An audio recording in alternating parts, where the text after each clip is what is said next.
At the wedding, the millionaire's daughter shocks everyone, and the maid reveals what no one saw. At the exact moment of the vows, a sound coming from the locked wing makes everyone turn around in disbelief. The girl, missing for weeks, watches in silence with her doll in her arms. Nothing needs to be said. That's when the maid breaks the silence, revealing buried secrets no wedding decor could hide. The mansion in Belgravia had always possessed something imposing, one of those buildings that tell stories without needing words. Erected in the 50s by a visionary patriarch, the house had passed through generations, carrying with it the weight of a tradition that few still understood. Its cast-iron gates, handcrafted by Italian artisans, opened onto a garden where ancient mulberry trees shared space with meticulously tended rose bushes. It was there, amidst the intense green and the fragrance of the flowers, that Helen used to run every afternoon, her brown hair flying in the wind as she chased imaginary butterflies. Edward. Hallister Sterling watched his daughter from the window of his second-floor study, a glass of whiskey forgotten on the mahogany desk. There was something about that moment, on that specific September afternoon, that brought him a strange feeling, a premonition he couldn't name. Helen was laughing to herself, talking to her porcelain doll, the one that had belonged to her grandmother and which she insisted on taking everywhere. The girl was 8 years old and had all the innocence in the world in the brown eyes she had inherited from her mother. Her mother, Marianne. 3 years had already passed. Since she had gone, taken by a sudden illness the family preferred not to mention, Edward still felt the emptiness in every corner of the house, in every object she had touched, in every decision he now had to make alone. But life went on, or at least that's what everyone said. Life went on and he had to go on too, especially for Helen. It was with this in mind, this need for rebuilding, that Isabella Foster entered his life. They met at a charity dinner at the Metropolitan Club 6 months ago. She was elegant, eloquent, and knew exactly what to say in every situation. She wore dresses that enhanced her figure without exaggeration, smiled just the right amount, and showed genuine interest in conversations. Edward, tired of the loneliness that echoed through the mansion's corridors, allowed himself to be drawn in by this presence that promised to fill the empty spaces. The courtship was fast, efficient, almost too practical for an outside observer. Within 4 months, Edward was already talking about marriage. Helen at first accepted the idea with the natural curiosity of a child. Isabella was kind to her, brought her gifts, praised her drawings, and promised to take her to see new places. The girl, yearning for a mother figure, cautiously drew closer, testing the boundaries of this new relationship. But everything began to change when Dolores Foster, Isabella's mother, arrived at the mansion. It was a Thursday afternoon when the woman first passed through the main gate. Dolores was around 60, her grey hair pulled back in a severe bun, her small, penetrating eyes seeming to assess every detail, every person, every object around her. She dressed with calculated discretion, all in black as if in perpetual mourning for something no one could name. When introduced to the staff, she did not smile. She merely nodded, a gesture that seemed more like an evaluation than a greeting. Edward explained that Dolores would be living with them after the wedding. The woman had recently lost her husband and was alone in Cambridge. Isabella, always considerate, argued that she couldn't leave her mother helpless, especially at such a delicate time. Edward, moved by compassion and the desire to please his fiancée, agreed without hesitation. After all, the mansion was large, there were plenty of rooms, and he understood the importance of family ties. What he didn't foresee was how that decision would completely transform the dynamics of the house. Dolores took command with a disturbing naturalness. In the first week, she suggested changes to the decor. The burgundy velvet curtains, chosen by Marianne years ago, were replaced with cold white fabrics. The paintings on the walls, family portraits dating back 3 generations, were taken down and stored in the attic. Isabella justified each change with arguments about modernization, about the need to renew energies, about leaving the past behind and embracing the future. Edward, busy with the family business, a network of luxury car dealerships spread across London, barely noticed the initial transformations. But the staff noticed. Maria Spencer, hired as the housekeeper just 2 months prior, was the first to perceive the pattern. Dolores moved through the house as if she were its owner, giving orders, changing routines and supervising the staff's every move. The woman rummaged through cupboards, reviewed bills, and questioned expenses that had never been questioned before. In one of the first subtle confrontations, Dolores dismissed Carmen, the cook who had worked at the mansion for 15 years. The justification was vague, something about the need for a healthier, more modern diet. Carmen left in tears, without even a chance to say a proper goodbye to Helen, who adored her cornbread muffins and carrot cakes.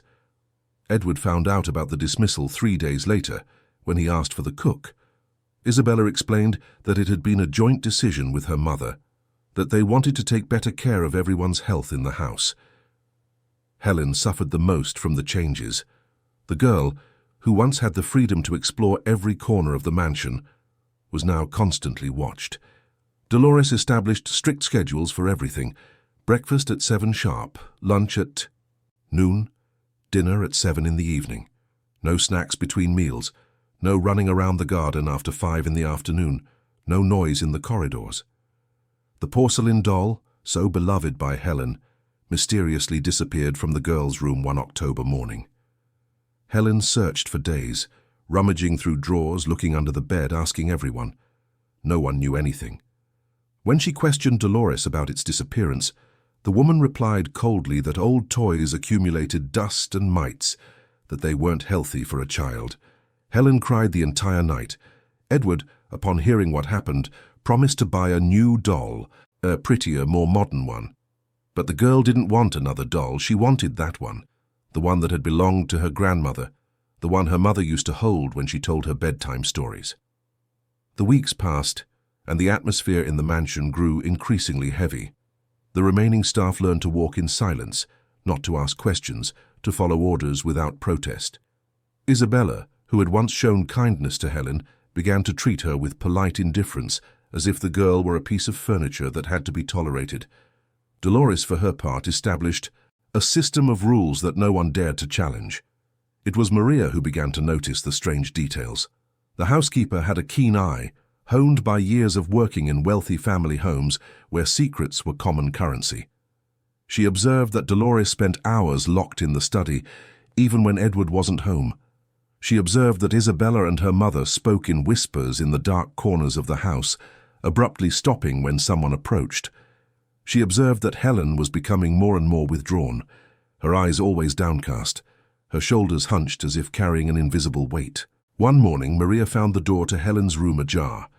The girl was sitting on the bed, hugging a pillow, staring out the window with a vacant expression.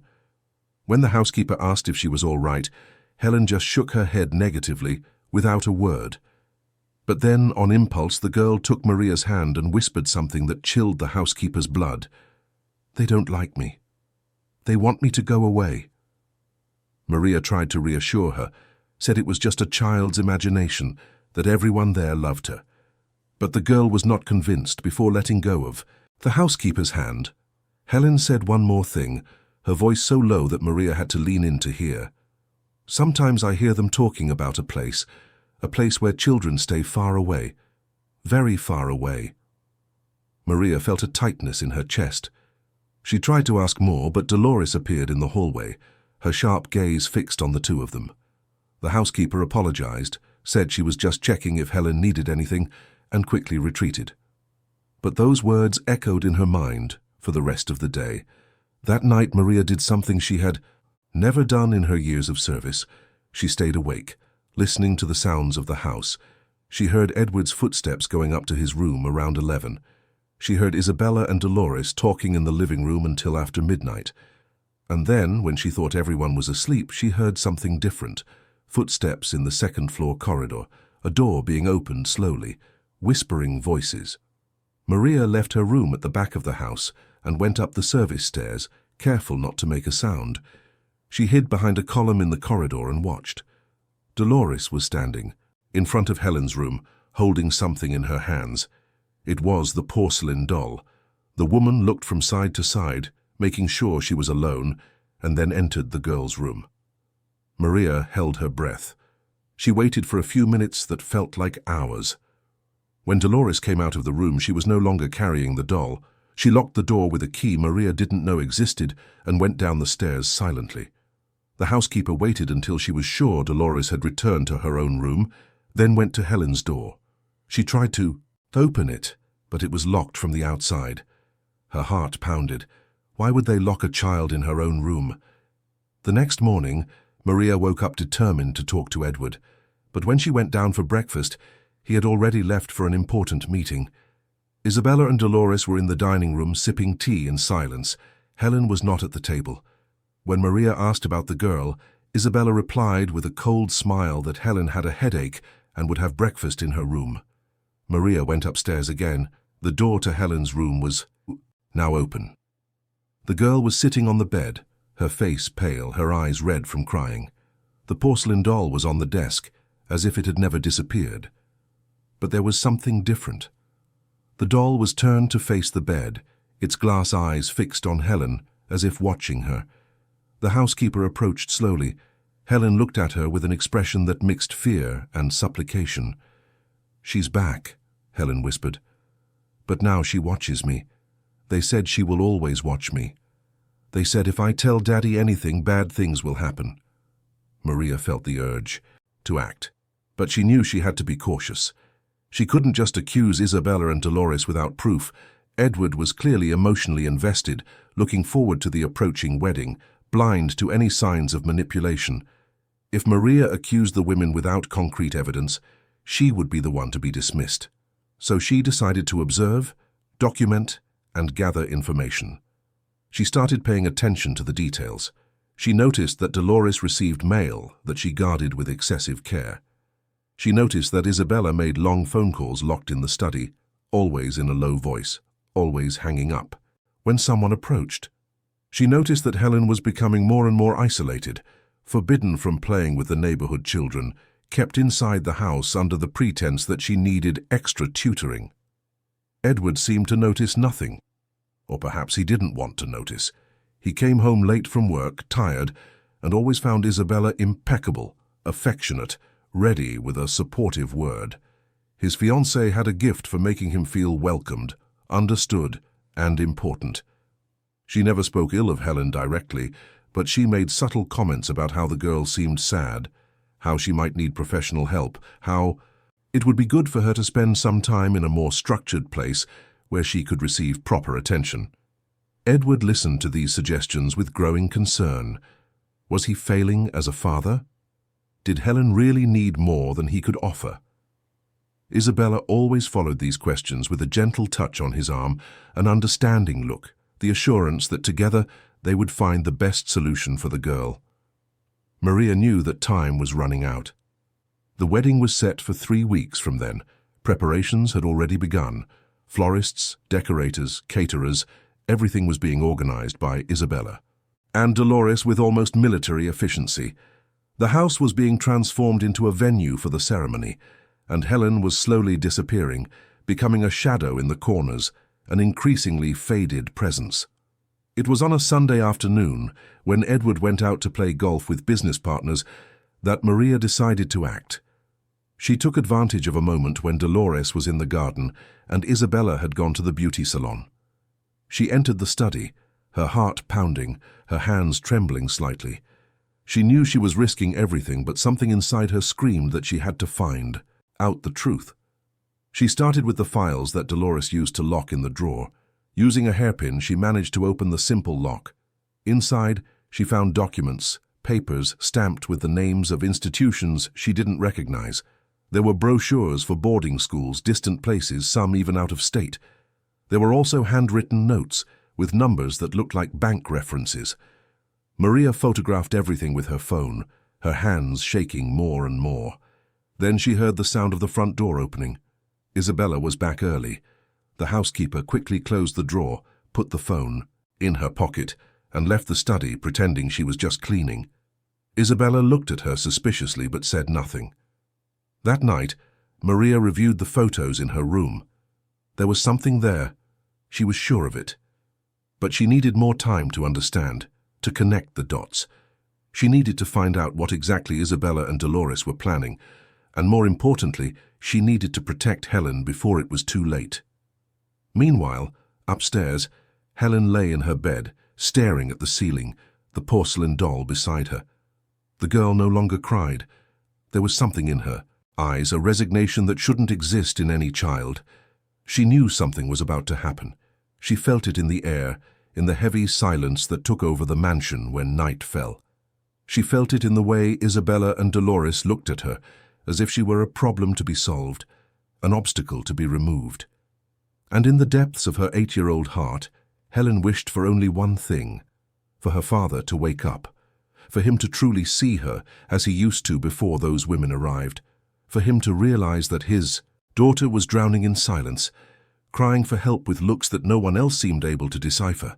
But Edward was blinded by exhaustion, by loneliness, by the promise of a new beginning that Isabella represented.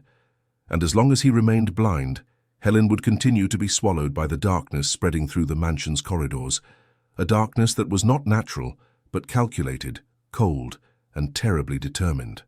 Monday dawned grey over London, one of those November mornings where the sky seems to conspire with the city's mood. Maria woke earlier than usual, her mind still processing everything she had discovered the day before. The photos on her phone were pieces of a puzzle she needed to assemble before it was too late. As she prepared breakfast, she heard voices coming from the dining room. Isabella and Dolores were already awake, as was often the case lately. The two women seemed to need less and less sleep, or perhaps they just preferred to use the early hours of the day when Edward hadn't come down yet and they could talk freely. Maria approached with the tray, feigning absolute concentration on her task. The two women stopped talking as soon as they saw her, but not before the housekeeper caught a few stray words: documentation, transfer, December. The words floated in the air like pieces of a dark enigma. "Good morning," Maria said, placing the tray on the table with steady hands despite her tension. Isabella smiled that smile that never reached her eyes. "Good morning, Maria. The coffee tastes different today, doesn't it?" Maria felt the weight of the observation, the tone of veiled criticism. "I used the same blend as always, ma'am. If you prefer, I can make another pot." "That won't be necessary," Dolores interrupted, her voice as sharp as ever. "Where is the girl?" "She's still sleeping. Should I wake her?" "Let her rest," Isabella said, exchanging a meaningful look with her mother. "She'll need her energy for what's coming." Maria felt a shiver run down her spine. There was something in that sentence, an insinuation she couldn't quite decipher. She left the room and went up the stairs, heading to Helen's room. The door was ajar. The girl was awake, sitting on the bed, looking out the window. "Good morning, Helen. I brought your breakfast." The girl turned and Maria almost dropped the tray. Helen's eyes were swollen, as if she had been crying all night. There was a purple bruise on her arm, half hidden by her pajama sleeve. "What happened to your arm, dear?" Helen quickly pulled down her sleeve, covering the mark. "Nothing. I bumped into the door last night." Maria knew it was a lie, but she also knew that pressuring the girl wouldn't help. Helen was scared, and with good reason. The housekeeper placed the tray on the desk and sat on the edge of the bed. "You can trust me, you know that, don't you?" Helen looked at her for a long moment, as if gauging how much she could reveal. Then, in a voice so low it was almost a whisper, she said, "They want to send me away. I heard them talking late last night. They said that after the wedding, I'm going to a place where I'll learn to be a better girl, a place far away where my father won't be able to visit me often." Maria felt anger burn in her chest. "Your father would never let that happen." "He doesn't know," Helen replied, and there was an infinite sadness in those words. "He only sees what they let him see, and when he finds out I'm gone, they'll say it was for the best, that it was for my education, that I was unhappy here. And he'll believe them because he always believes them." Maria held the girl's small hand, feeling the fragility of her fingers. "I won't let that happen, do you hear me? I will find out what they are planning, and I will stop them." "How?" Helen asked, hopeless. "You're just a member of the staff. They'll fire you if you try to do anything." "Then I'll have to be smarter than them," Maria replied with a determination she didn't know she possessed. The days that followed were ones of meticulous observation. Maria began to write everything down, the times Dolores left the mansion, phone numbers she saw scribbled on papers strategically left on tables, conversations she managed to partially overhear. She kept it all in a small notebook hidden under the mattress in her room. Edward remained oblivious to it all. The wedding preparations kept him busy, between meetings with vendors, approving menus and last-minute adjustments to the guest list. Isabella was efficient at keeping him involved only with what she wanted him to know. Whenever Edward mentioned Helen asking how his daughter was coping with the changes, Isabella had a ready answer. "She's fine, Edward. Just going through a difficult phase. You know how children are. My mother has experience with child education. She's helping a lot. I'm sure after the wedding, when things calm down, Helen will adjust better." And Edward believed it. He wanted to believe it, because admitting that something was wrong would mean confronting the possibility that he was making a mistake, and he didn't have the strength for that. Not after 3 years of loneliness, of sleepless nights, of waking up and forgetting for a second that Marianne was no longer there. It was on a Thursday, exactly 2 weeks before the wedding, that Maria witnessed something that confirmed her worst fears. Dolores had a visitor, a man in a grey suit, a leather briefcase in his hand, with a professional and distant expression. They met in the study for over an hour. Maria, pretending to be cleaning the nearby hallway, managed to hear fragments of the conversation. "The documents are all signed," the man was saying. "The institution in the Cotswolds is discreet as you requested. The enrollment is guaranteed for January. The payment can be made in installments if you prefer." "Perfect," Dolores replied. "The sooner, the better. The situation here is becoming unsustainable." "And the father? Is Mr. Sterling aware of the details?" There was a pause. Then Dolores's voice, cold and calculated. "My daughter is taking care of that. He will sign whatever is necessary. Men in his emotional state are predictable. They sign without reading, as long as someone they trust tells them it's for the best." Maria's blood ran cold. They were planning to send Helen to a boarding school, and they would make Edward sign the papers without him truly understanding what he was authorizing. It was pure manipulation, taking advantage of an emotionally vulnerable man, a father who only wanted what was best for his daughter and was being deliberately deceived. The housekeeper needed proof. She needed something concrete she could show Edward, something he couldn't ignore or rationalize. She waited for the man to leave and for Dolores to go up to her room. Then, with her heart pounding, she entered the study. The documents were on the desk. Maria photographed everything with trembling hands. Enrollment contracts in Helen Sterling's name, authorizations for temporary guardianship transfer, consent forms that mentioned intensive psychological treatment. Everything was worded in a way that seemed official, necessary, almost inevitable. But there was something else. A letter attached to the documents, handwritten by Isabella herself. Maria read it with growing horror. The letter was addressed to Edward and explained how it would be better for Helen to spend time away in a structured environment where professionals could help her overcome the loss of her mother.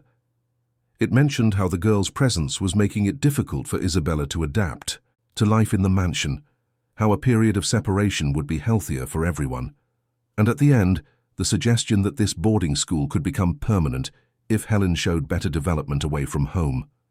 It was all so well articulated, so seemingly rational, that Maria understood why Edward would be easily convinced.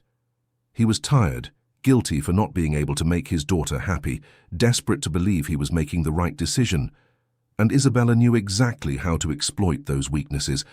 Maria finished photographing everything and left the study, her stomach in knots. Now she had proof, but how to use it?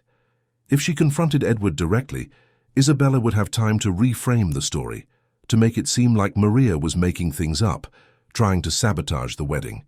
She needed to be more strategic. That night, after everyone had gone to bed, Maria quietly went down to the garden. She needed air, she needed to think. It was then that she saw a light on in Helen's room. Not the main light, but the faint glow of a bedside lamp. The housekeeper went up the external stairs that led to the second-floor terrace, a route the staff used to avoid the main corridors. She knocked gently on the French door of Helen's room. The girl who was sitting on the bed was startled. When she saw who it was, she ran to open it. "Maria, what are you doing here?" "I needed to know if you were okay. Why are you still awake?" Helen looked at the floor. "I can't sleep. I have nightmares. I dream that I'm in a dark place, all alone, and no one can hear me when I call." Maria's heart broke. She hugged the girl, feeling her tremble. "Helen, I found out what they're planning. They want to send you to a boarding school after the wedding. They're going to make your father sign the papers, saying it's what's best for you."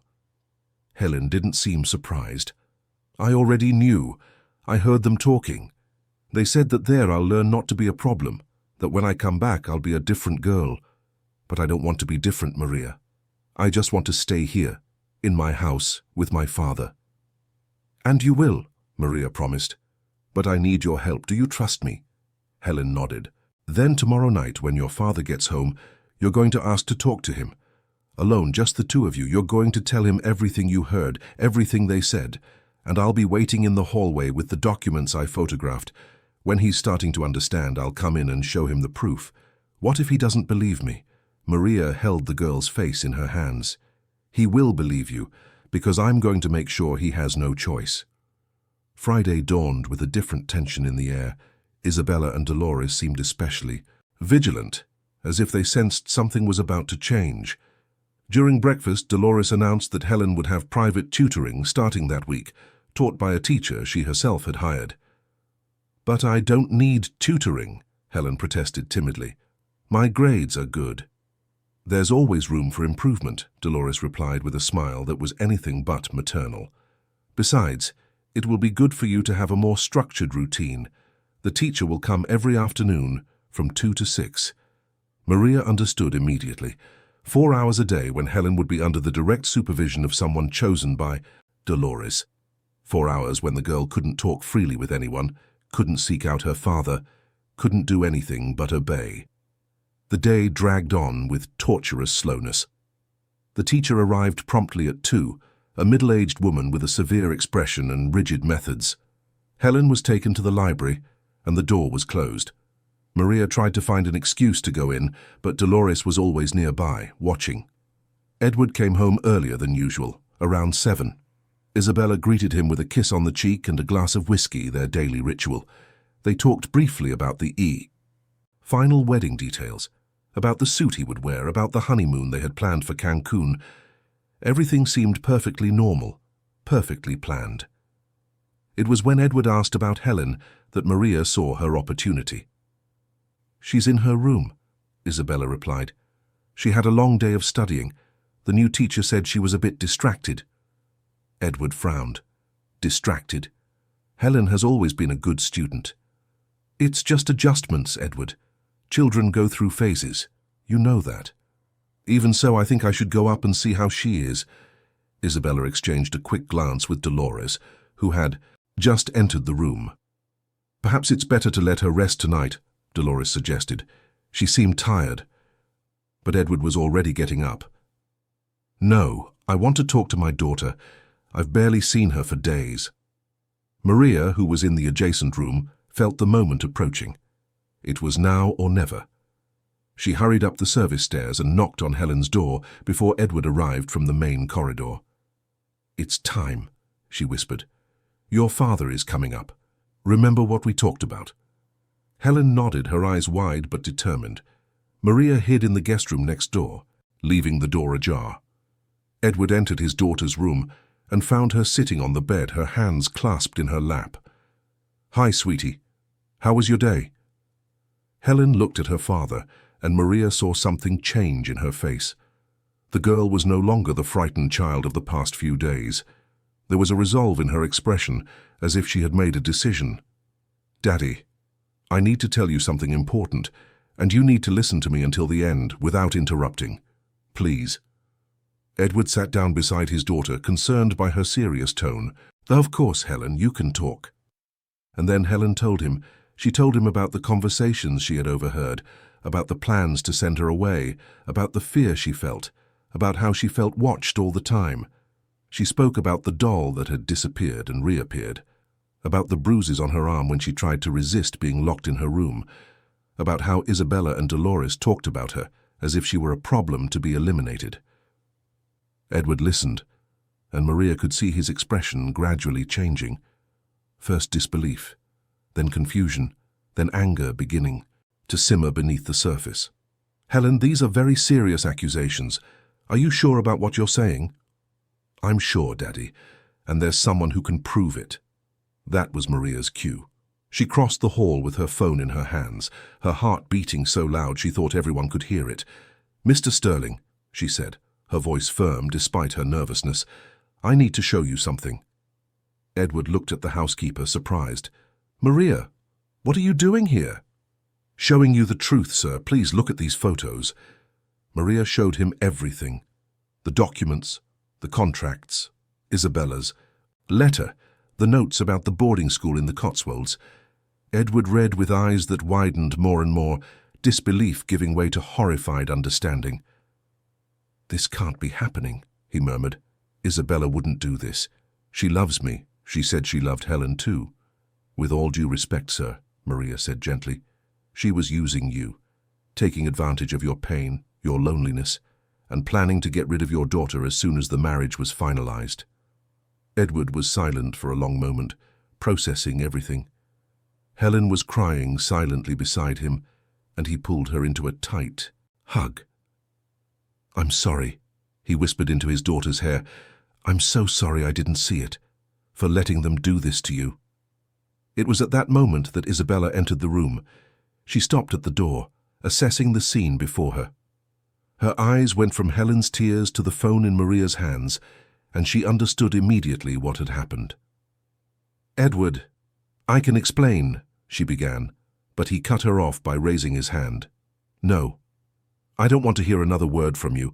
I want you and your mother out of my house now, tonight." "Edward, you don't understand. This was all for her own good, for your daughter. She needs professional help, structure. I was just trying to—" "Trying to what?" he shouted, and it was the first time Maria had seen him lose control. "Trying to take my daughter away from me? Manipulating me into signing documents I hadn't even read properly? Making me believe I was failing as a father, when in reality it was you who were destroying my family?" Isabella tried another approach, her voice becoming soft, almost pleading. "Edward, think about what we're throwing away. Our wedding, our plans, our future together." "Future?" He almost laughed, a bitter sound. "What future would I have with someone capable of doing this to an 8-year-old child? To my daughter?" Dolores appeared behind Isabella, and upon seeing the scene, her expression hardened. "You'll regret this, Edward. You'll watch your daughter turn into a troubled teenager, and you'll miss what I could have done for her, the structure I could have provided." "The only thing I'll regret," Edward replied in a voice of ice, "is ever allowing you to cross the threshold of this house. Now get out, or I will call the police, and formally charge you with attempted coercion and psychological abuse of a minor." The two women understood they had lost. Dolores turned without another word, descending the stairs with heavy steps. Isabella hesitated for another moment, looking at Edward with a mixture of anger and desperation. Then she too was gone. Maria remained in the room, watching the father and daughter embrace, Helen sobbing in her father's arms as he stroked her hair and repeatedly asked for forgiveness. The housekeeper felt her own eyes well up. She had won this battle, but she knew there was still much to face, many wounds to heal. Edward looked at Maria over Helen's head. "Thank you," he said simply. "Thank you for seeing what I refused to see, for protecting my daughter when I failed." "I only did what was right, sir." "No," he replied. "You did much more than that. You saved my family." And that night, as Isabella and Dolores packed their things and left the mansion in resentful silence, Helen finally slept peacefully for the first time in months. The porcelain doll was back in its place on the shelf, but it no longer seemed threatening. It was just a doll, a memento of her grandmother, an object that regained its sentimental value instead of being an instrument of intimidation. But Maria knew this was only part of the story. Helen's emotional wounds would take time to heal, and Edward would have to rebuild his daughter's trust. The journey was just beginning. The first few days after Isabella and Dolores's departure were filled with a different kind of silence. It was no longer the heavy, suffocating silence that had dominated the mansion for months, but a silence of rebuilding, of taking a deep breath after being underwater for too long. The house seemed to be recovering from an illness, slowly coming back to life. Edward took a week off from work, something he hadn't done in years. He cancelled all his meetings, delegated responsibilities to his partners, and dedicated himself entirely to Helen. Those were days of long conversations, shared tears, and repeated apologies, until the girl finally said he didn't need to apologize anymore. But the process wasn't simple. Helen still woke up frightened during the night, still looked over her shoulder when walking down the corridors, still flinched at the sound of firm footsteps approaching. The trauma had left deep scars, and Edward knew that love alone would not be enough to heal them. It was Maria who suggested that Helen start therapy. She knew an excellent child psychologist who specialized in cases of emotional abuse and manipulation. Edward agreed immediately, grateful for any help he could offer his daughter. The first appointment took place on a rainy Tuesday. Dr. Cecilia Miles had an office in Notting Hill, in a cozy townhouse painted a pale yellow. Helen clung to her father's arm as they went in, but the psychologist had a special way with children. Within a few minutes, Helen was already more relaxed, answering questions with sincerity. Edward waited in the waiting room, his hands clasped, his mind filled with guilt and questions. How could he have been so blind? How had he not seen the signs? He considered himself an intelligent, successful man, capable of making important business decisions. But when it came to his own personal life, he had failed miserably. When the session ended and Dr. Miles called Edward in to talk, she was direct but gentle. "Mr. Sterling, Helen is a strong and intelligent girl, but she has been through months of systematic psychological manipulation. That leaves marks. She will need time, consistency, and security to fully trust again." "How much time?" Edward asked, his voice thick with emotion. "There's no exact timeline. Every child processes trauma differently, but I can tell you that the fact that you acted quickly when you discovered the truth, that you believed her and removed those women from the house, that was crucial.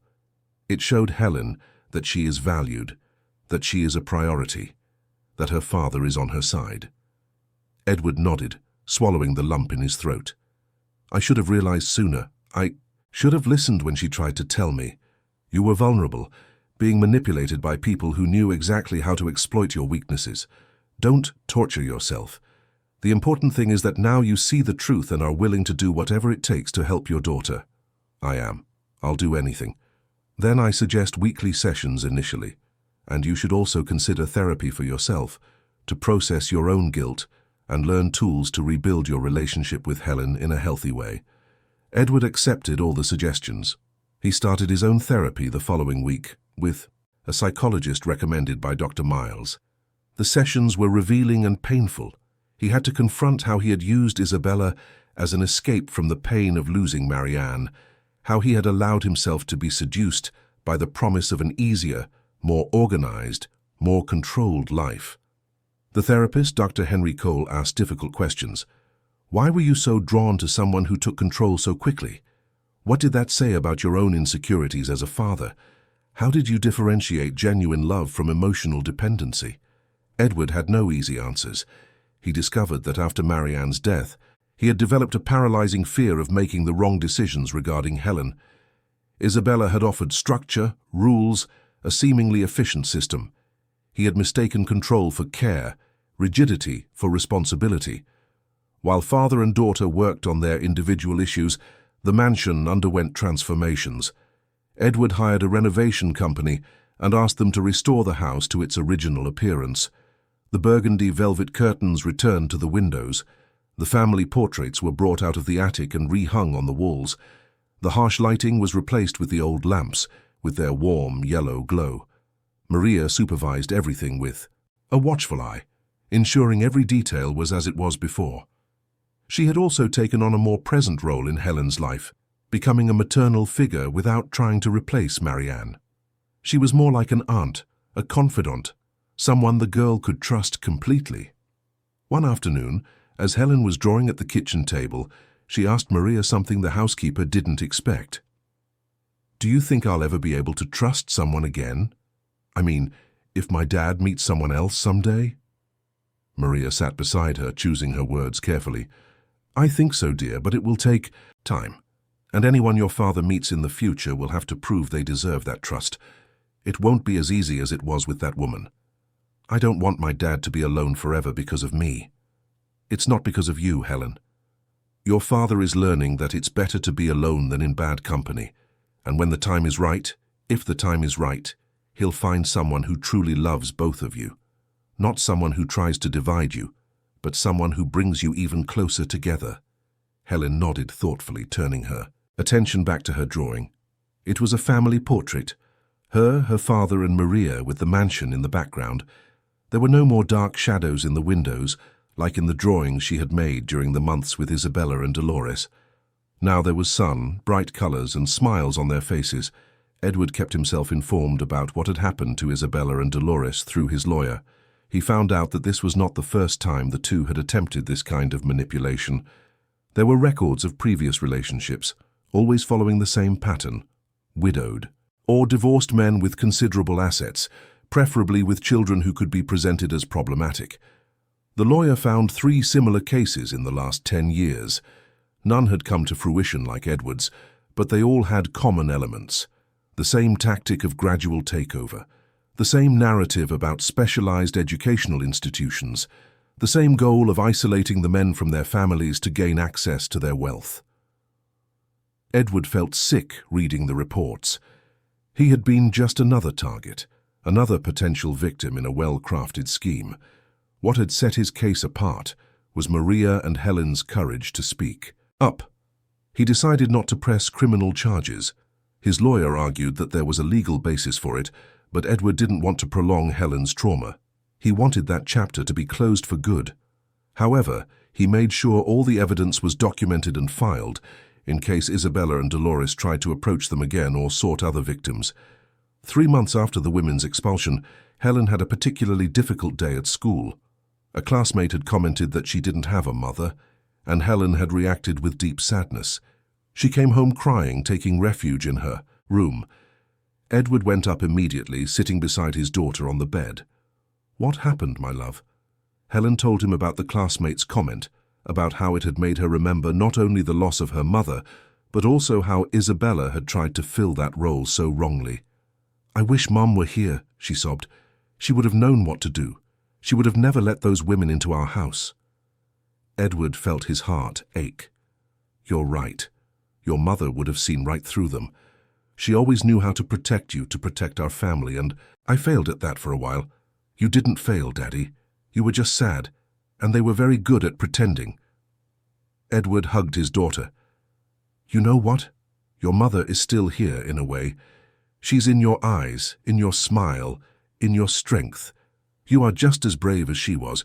It was you who had the courage to tell the truth when I was too blind to see." Helen snuggled into her father's embrace. "Do you think Mum would be proud of me?" "I am absolutely certain. She would be immensely proud of the incredible girl you are becoming." That night, Edward made a decision. It was time to do something he had been putting off for 3 years. He went down to the mansion's cellar, where boxes of Marianne's personal belongings were stored. There were clothes, books, photographs, letters, things he hadn't had the courage to touch, afraid the pain would become unbearable. But now he realized that keeping everything locked away wasn't honoring Marianne's memory. It was trying to forget, and that wasn't fair to her or to Helen. He brought the boxes up to the living room one by one, and the next morning he invited Helen to look through them together. It was a day of tears, but also of smiles. They discovered photos Helen had never seen from when Marianne was pregnant. They found letters she had written to her daughter, saved to be read when Helen was older. Edward read some of them aloud, his voice choked but firm. One of the letters read, "My dearest Helen, if you are reading this, it means you've grown up a bit. I want you to know that you were the greatest gift life ever gave me. And I also want you to know that no matter what happens, you will always have a strength inside you. The same strength that made me fight for you from the day I knew you existed. Always be true to yourself, my daughter. Never let anyone dim your light. Helen held the letter to her chest, crying silently. It was as if her mother had foreseen what she would go through, as if she were sending a message through time to remind her of her strength. Edward and Helen spent the entire day organizing Marianne's memories. They decided to create a special space in the library, a shelf dedicated to her, with photos, favorite books, objects that told her story. It wouldn't be a shrine of sadness, but a celebration of who she was. Maria watched it all with a gentle smile. She saw a father and daughter finally making peace with the past, honoring Marianne's memory in a healthy way instead of running from it. It was an essential part of the healing process. The following week, during a therapy session, Helen told Dr. Miles about the special day with her father. The psychologist smiled, pleased with her progress. "Do you know what that means, Helen? It means you're learning that you can hold on to your mother's memory without it being too painful, and that you can let new people into your life without feeling like you're betraying her." "I'm still scared sometimes," Helen admitted. "When I see women talking to my dad, I get tense. I wonder if they'll be like those two." That fear is natural. It was a traumatic experience. But over time, you will learn to trust your instincts again. And your father has learned too. He won't make the same mistake. How do you know? Because he's in therapy, working through his own issues. And because the two of you now have open communication, you can tell him when something bothers you, and he will truly listen. Helen considered this and nodded slowly. "I guess so. He does listen more now." "Exactly. And that's a huge victory for both of you." As the months went by, life in the mansion settled into a new normal. Edward reduced his workload, delegating more responsibilities at the company to spend more time with Helen. He took her to school every morning, picked her up at the end of the day, helped with her homework, and watched her favorite TV shows with her. They reinstated some traditions that had been lost after Marianne's death. Every Friday night was pizza night, where they would choose different toppings and eat in the living room while watching a movie. On Saturday mornings, they made pancakes together in the kitchen, always making a mess with the flour and laughing at the strange shapes the pancakes took in the pan. Maria had also become part of these traditions. She was no longer just the housekeeper, but part of the family. She had breakfast with them on Sundays, participated in conversations, and offered advice when asked. There was a healthy balance there, a dynamic that worked without forcing roles or creating impossible expectations. 6 months after the incident with Isabella and Dolores, Helen's school organized a summer fair. Edward went along, wearing a ridiculous plaid shirt that Helen had insisted he buy. Maria went too, helping to run the mulled wine stall that the parents had set up. It was there, in the middle of the fair, watching Helen do a barn dance with her classmates, laughing and having fun like an 8-year-old should, that Edward felt for the first time since Marianne's death that everything was okay. Not perfect, not without scars, but okay. They had survived, they had grown, they were rebuilding. Maria approached him, offering a cup of mulled wine. "She's beautiful, isn't she?" "She is," Edward agreed, "and happy. Finally, truly happy. You both deserved it. You went through so much. We couldn't have done it without you, Maria. You saved my daughter. You saved my family. I can never thank you enough." Maria smiled. "You thank me every day, Mr. Sterling, every time I see the two of you together. Happy, healthy, that's all. The thanks I need." Edward felt his eyes well up. "Drop the formality, Maria. Call me Edward, your family." Maria nodded, moved. "Edward, then. And thank you. Thank you for considering me family." They stood there side by side, watching Helen dance. The girl saw them and waved excitedly, her smile lighting up her face. Edward waved back, feeling a deep gratitude for that moment, for that second chance, for having woken up in time not to lose what truly mattered. That night, when they returned home, Helen was euphoric, recounting every detail of the fair. Edward tucked her into bed, read her a story as he used to when she was little, and stayed there until she fell asleep, her breathing soft and peaceful. As he left the room, he found Maria in the hallway. They exchanged a look of understanding. There was still a long road ahead, wounds that would continue to heal over time. But the worst was over. They had faced the darkness and come out on the other side, not unscathed, but stronger. Edward went to his own room, but first he stopped in front of the shelf dedicated to Marianne in the library. He lightly touched one of the photos, where she was smiling with baby Helen in her arms. "Thank you," he whispered. "Thank you for giving me this incredible girl, for teaching me what true love is. I promise I'll be the father she deserves from now on. I promise I won't let anyone hurt her again." And in the silence of the night, Edward felt something he hadn't felt in a long time. Peace. Not the perfect, flawless peace of fairy tales, but a real peace, earned through pain, mistakes, learning, and redemption. The peace of one who acknowledges his flaws, faces them, and decides to do better. The mansion in Belgravia was breathing again, not like in Marianne's time, because that era was in the past, but in a new, adapted, resilient way. It was a home rebuilt on emotional rubble, but it was a true home, where love and truth were once again the main pillars.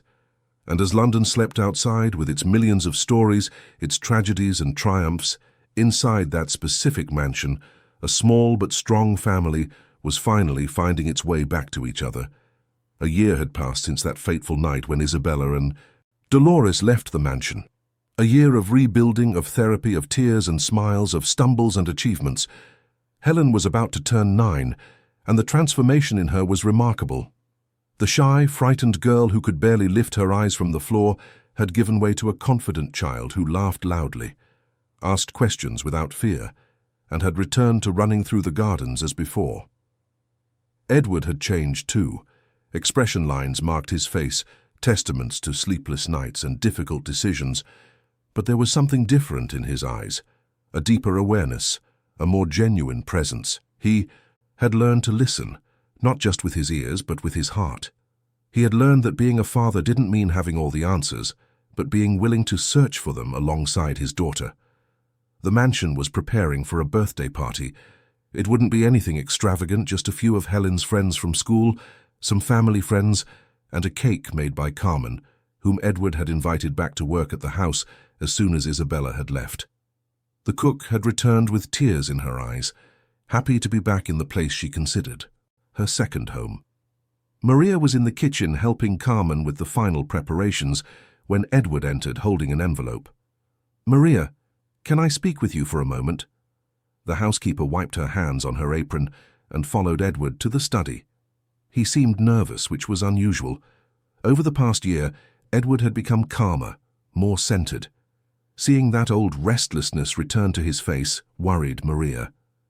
"Did something happen?" she asked. Edward took a deep breath. "I received a call today from my lawyer. Isabella is trying to get in touch." Maria felt her stomach turn. "What? What do you mean?" "Apparently she's in a difficult financial situation. Her mother passed away 3 months ago, and Isabella was left with no resources. She's asking to talk to me, says she wants to apologize in person to make amends." "And what did you say?" "I said I needed to think, that I needed to talk to you, and depending on the situation, with Helen as well." Maria sat down, processing the information. Part of her wanted to tell Edward to ignore it completely, to keep that woman away forever. But another part, the part that had learned so much about healing and closure over the past year, knew that perhaps it was necessary. "What do you want to do?" she asked. "Honestly, I don't know.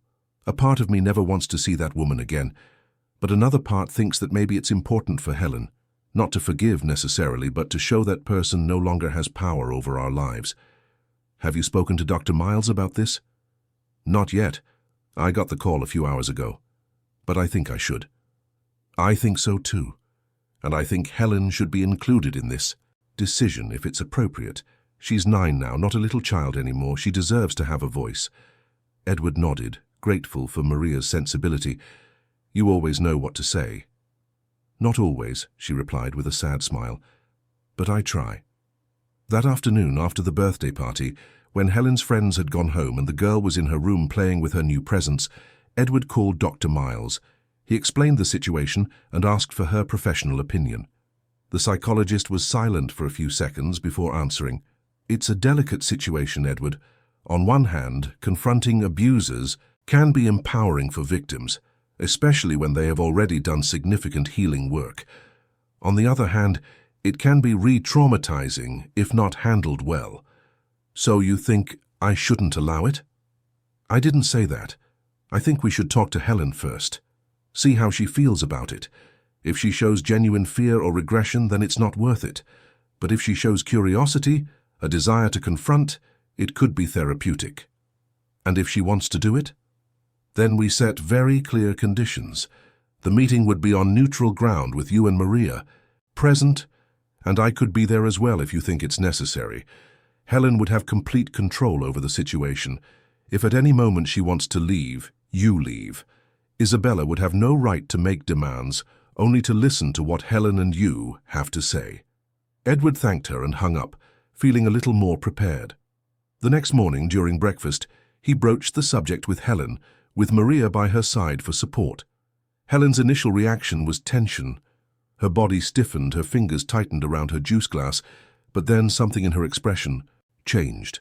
A determination that Edward recognized as the same one he had seen the day she finally decided to tell the truth. I want to talk to her, Helen said, her voice surprisingly firm.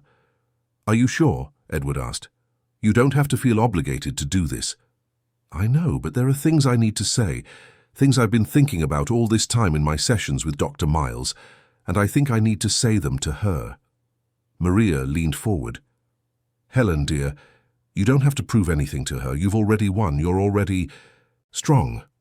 I know I'm strong, Helen replied, and there was a maturity in her words beyond her 9 years. But I want her to know it. I want her to see the girl she tried to destroy and realize that she failed. Edward felt a mix of pride and worry. My daughter, are you absolutely sure? Because if we do this, there's no going back. Helen looked her father in the eye. I'm sure, Daddy, but only if you and Maria are with me, and if Dr. Miles can come too. Of course, we'll all be there. The meeting was set for a week later, in a private room at Dr. Miles's office. Edward informed his lawyer of the conditions. Isabella would have 30 minutes, no more. She could not ask invasive questions or try to justify her actions in a way that placed blame on Helen or Edward. It was an opportunity to listen, not to defend herself. The days leading up to the meeting were tense. Helen had nightmares again, but this time she could wake up, remember she was safe, and go back to sleep. Edward could barely concentrate at work, constantly worried if he was doing the right thing. Maria was the anchor for both of them that week. She kept the household routine running, prepared Helen's favorite meals, and listened to Edward's concerns without judgment. She was the silent strength that kept them centered. On the morning of the meeting, Helen carefully chose her outfit. She wore her favorite yellow dress, the one Marianne had bought for her years ago. She tied her hair with the blue ribbon her mother always used. It was as if she were arming herself with memories of love and protection. Edward wore a suit but no tie, a middle, ground between formal and approachable. Maria wore a simple but elegant outfit in shades of grey. The three of them left the mansion together, a cohesive unit. Dr. Miles's office was in a quiet building in Richmond. They arrived 15 minutes early. The psychologist greeted them with a hug for Helen and a reassuring handshake for Edward and Maria. Remember, she said, you have all the control. Helen, if at any moment you want to leave, just tell me. Helen nodded, taking a deep breath. I'm ready. Isabella arrived on time. She had changed. She was no longer the impeccably dressed, self-assured woman Edward had known. She was thinner, with deep circles under her eyes, wearing simple clothes and no makeup. She seemed to have aged 10 years in one. Her hands trembled slightly as she greeted them with a shy nod. Thank you for agreeing to see me, she said, her voice low. Edward didn't reply, just gestured for her to sit. Isabella obeyed, keeping her eyes down. Dr. Miles reiterated the rules of the meeting, and Isabella agreed to everything. There was a heavy silence. It was Helen who broke it, her voice clear and firm. You tried to destroy me. Isabella looked up and there were tears in her eyes. I know, and I know apologies aren't enough, but I am so sorry. Truly sorry." "Why?" Helen asked, leaning forward. "Why did you do it?" "I was just a child. What had I ever done to you?" Isabella swallowed hard, the tears now streaming freely. "You did nothing. None of this was your fault. It was about me, about my mother, about years of resentment and pain that had nothing to do with you. My mother raised me to believe I had to secure my future through marriage, that children from previous relationships were obstacles. I absorbed that, internalized it, and I became someone capable of doing terrible things." "That's no excuse," Edward interrupted, his voice cold. "I know," Isabella agreed quickly. "I'm not trying to make excuses, I'm just explaining. But you're right, there is no explanation that justifies what I did. I manipulated you, Edward. I took advantage of your pain. And you, Helen, I tried to erase. I tried to make you feel like you had no value, that you didn't deserve your father's love, and that's unforgivable." Helen watched her with an intensity beyond her years. "And your mother, did she know it was wrong?" "She died believing we were right. She died bitter and alone, never understanding why none of her plans worked out in the long run. I spent the last few months caring for her, watching her waste away, and I realized I didn't want to become her. I didn't want to die alone and full of hatred." "So you're here because you're afraid of dying alone?" Maria asked, her voice laced with contempt. "Not because you're genuinely sorry?" "Both," Isabella answered. "I won't lie and say it's purely altruistic.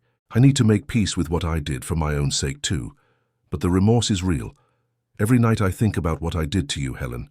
Every night I see your scared face, hear your small voice asking for your grandmother's doll. And I hate myself for being capable of that." Helen was silent for a long moment. Then she said something that surprised everyone in the room. "I don't forgive you, but I accept your apology.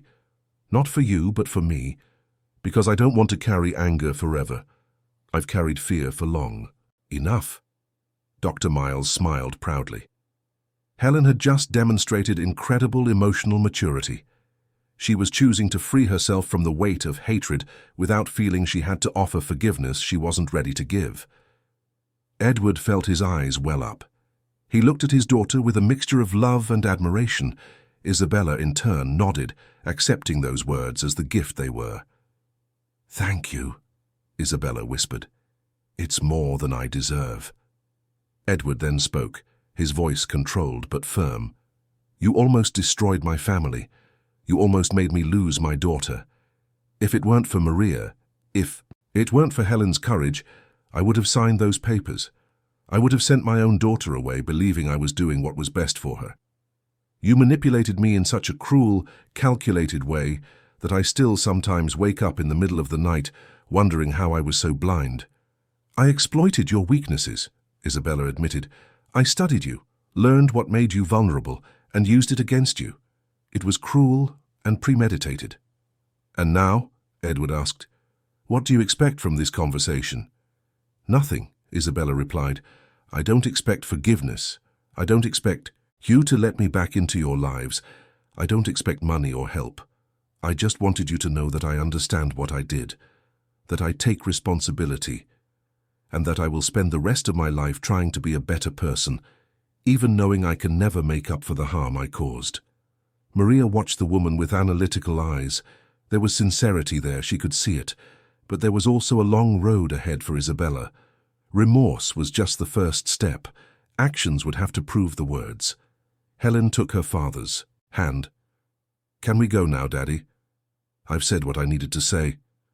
Edward nodded. "Yes, we can go." They stood up. Isabella remained seated, her hands clasped in her lap, her shoulders slumped. Before they left, Helen stopped at the door and looked back one last time. "I hope you find the peace you're looking for, but not here, not with us. We've already rebuilt our own peace." And with those words, they left the room. The air outside felt lighter, cleaner. Helen took a deep breath, expanding her lungs, and then smiled at her father and Maria. "I did it," she said, almost in disbelief. "I talked to her and I wasn't afraid." "You were afraid," Maria corrected gently, But you were brave in spite of the fear, and that's true courage. Edward knelt in front of his daughter, holding her shoulders. I am so proud of you, so immensely proud of the person you are becoming. Helen hugged him tightly. I couldn't have done it without you, Daddy, without you and Maria. You showed me I could be strong. You were always strong, sweetie. You just needed to remember it. They returned home in a comforting silence. It was not the heavy silence of the past, but the silence of those who have been through an ordeal and emerged victorious. Upon arriving at the mansion, Helen ran straight to the garden, to her beloved mulberry trees. Edward and Maria watched her from the porch. She's going to be okay, Maria said. We're going to be okay, Edward corrected, the three of us. Maria looked at him, surprised by the deliberate inclusion. He smiled, a genuine, warm smile. Maria, I've said this before, but I need to say it again. You saved my family, but more than that, you've become part of it. And I would like you to officially consider yourself part of it, not just as an employee, but as family. Maria felt her eyes fill with tears. Edward, I don't know what to say. You don't have to say anything now. I just want you to know that you always have a place here no matter what. You are essential to us. Maria nodded, too moved for words. They stood there side by side, watching Helen play. The girl had found a butterfly and was following it through the garden, laughing free whole. That night, when everyone was in their rooms, Edward went once more to the shelf dedicated to Marianne. He touched her photo with baby Helen and whispered, We did it, my love. Our daughter is okay. She's strong, brave, incredible. Just like you were. And I promise I will continue to protect her always, but now I know how to do it right. I know how to listen, how to see, how to be truly present. In the next room, Helen was writing in her diary, something Dr. Miles had suggested as a way to process emotions. She wrote about the day, about confronting Isabella, about discovering her own strength. And at the bottom of the page she wrote, Today I understood that what people do to us doesn't define who we are. We define who we are. And I choose to be strong, to be happy, to be myself. I choose to live. And in her small room at the back of the house, Maria was also writing, in a letter that would never be sent but needed to be written, a letter to herself, recounting her own journey, her own pains, her own victories. She had worked in many houses, seen many families, but this one was different. This one had become hers too. The following years brought continued growth. Helen became a self-assured teenager with a solid circle of friends and varied interests. She developed a passion for psychology, saying she wanted to help other children who went through difficult situations like she had. Edward supported every dream, every ambition, always present, always attentive, but allowing her to fly with her own wings. Edward eventually met other people, had a few relationships, but none that threatened the balance he and Helen had built. He had learned to differentiate between loneliness and solitude, to value time with himself and his daughter, before trying to fill voids with the wrong presences. Maria remained at the mansion, becoming not just part of the family, but a maternal figure whom Helen embraced without feeling she was betraying Marianne's memory. It was possible to have room in her heart for both, and Helen had learned this with grace and maturity. The story of Isabella reached them at intervals through mutual acquaintances. They heard she had moved to the countryside, that she volunteered at a support center for vulnerable women. Apparently, she was trying to redirect her life. She never tried to make contact again, respecting the space they had established. And so the mansion in Belgravia continued to be a home, no longer haunted by heavy silences or manipulative presences, but filled with laughter, sincere conversations, occasional tears of healthy sadness and hugs of genuine comfort. The mulberry trees continued to bear fruit, the rose bushes continued to perfume the garden, and within those century-old walls, a family rebuilt on emotional rubble flourished with resilience and true love. Helen carried the scars of those terrible months, but she didn't hide them in shame. They were part of her story, reminders that she had survived, that she had won, that she was stronger than any attempt to break her. And when she spoke about her experience years later, in therapy groups or university lectures, she did so with the authority of someone who knows the darkness but chose to walk towards the light. Edward aged with dignity, always carrying the memory of how close he came to losing everything. That experience had transformed him into a wiser, more present, more human man. And when Helen introduced him to her friends, not as the successful businessman or the heir to the Sterling family, but simply as her father, it was with genuine pride shining in her eyes. Maria remained the constant, the anchor, the silent strength that kept everything running. She never sought recognition or the spotlight, but she knew, deep in her heart, that she had made a difference, that a girl was alive and whole because she had chosen to act when she could have done nothing. And that was enough. Years later, when Helen left home for university in another city, there were tears and long hugs, but there was no fear, only pride, gratitude, and the certainty that, no matter the distance, they would remain connected by a love that had been tested by fire and had emerged stronger. The mansion in Belgravia, a silent witness to generations, continued to stand. Its walls held stories of joy and pain, of loss and new beginnings, of near tragedies transformed into victories by the courage of an 8-year-old child and the unconditional love of a father who learned to listen. And if those walls could speak, they would tell the story that it is never too late to wake up, to choose what truly matters, to protect those we love, and to rebuild from the ruins a life worth living. End of story. Dear listeners, we hope the story of Edward, Helen, and Maria has touched your hearts deeply. If you were moved by this journey of manipulation, courage, and family reconstruction, please leave a like, subscribe to the channel, and tell us in the comments which moment marked you the most. Every day we bring intense stories like this one, revealing the deepest side of the human soul, the challenges we face, and the strength we find when we need to protect those we love. Your participation in the comments fuels our community and helps us create more stories that touch lives. We look forward to seeing you in the next episode with a new story that will stir your emotions.